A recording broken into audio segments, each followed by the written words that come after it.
What if the emotional breakthrough that you've been praying for is not waiting on God to move, but waiting on us to change what are feeding our mind?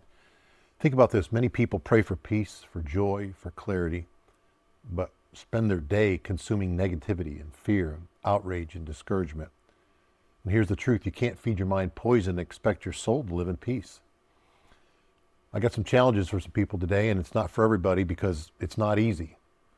But I believe it completely could reset your mind. Welcome to Journey to Freedom, where we help people overcome anxiety and depression, emotional struggles through biblical truth and practical transformation. I'm Dr. John Vaprezsan, and if you've ever felt like you're stuck in the same emotional patterns, the same anxious thoughts, the same negative outlook, today's message may be exactly what you need. Sometimes the greatest breakthroughs come from changing what we allow into our minds. We talk a lot about fuel and food, what we put on our bodies, what we eat, but what about what we put on our mind? We live in a time where negativity is everywhere. Open your phone, turn on the news, scroll social media, and within seconds you're flooded with fear, outrage, criticism, and discouragement. Now they call it rage bait. And slowly, without realizing it, your emotional state begins to mirror what you're consuming. So let me ask you something. If you drank poison every day for 30 days, would you expect to feel healthy? Well, of course not. Many people are doing the exact same thing emotionally. They're feeding their minds negativity all day long and wondering why their anxiety keeps growing. So here's the principle of transformation. Breakthrough rarely happens overnight. It happens through consistent habits that rewire how we think.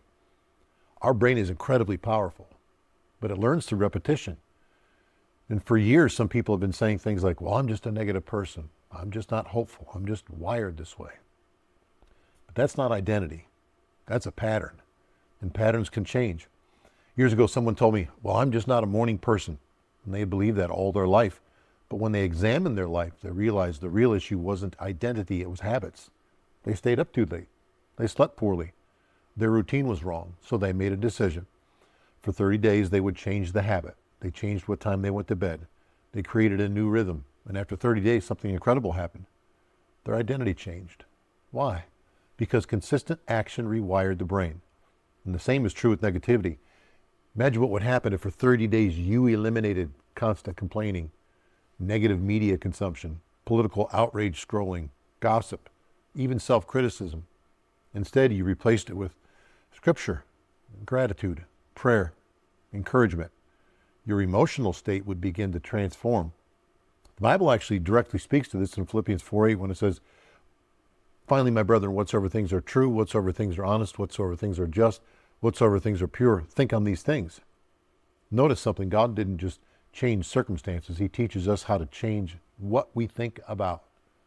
Because what you consistently think about eventually becomes the atmosphere of your mind. And here's the truth to remember. Your emotional life is largely shaped by what you consistently consume. Because hope grows when you feed it. Fear grows when you feed it.